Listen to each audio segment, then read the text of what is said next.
আপনি কি জানেন শয়তান কেন আজীবন জাহান্নামে থাকবে? তো চলুন তা জানার আগে আল্লাহকে ভালোবেসে ভিডিওতে লাইক দিয়ে চ্যানেলটি সাবস্ক্রাইব করি।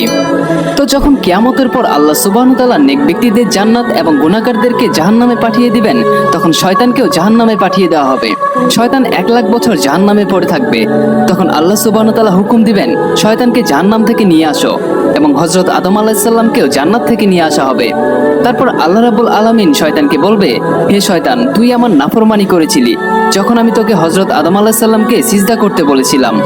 আজ হযরত আদম আলাইহিস সালাম তোর সামনে দাঁড়ানো, আজ যদি তুই তাকে সিজদা করিস তাহলে আমি তোকে ক্ষমা করে দিব।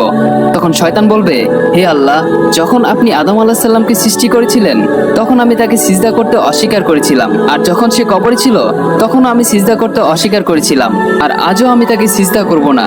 এরপর আল্লাহ সুবহানাহু ওয়া তাআলা দ্বিতীয়বারের মতো শয়তানকে জাহান্নামে নিক্ষেপ করবেন, এবং শয়তান সব সময়ের জন্য জাহান্নামী হয়ে থাকবে।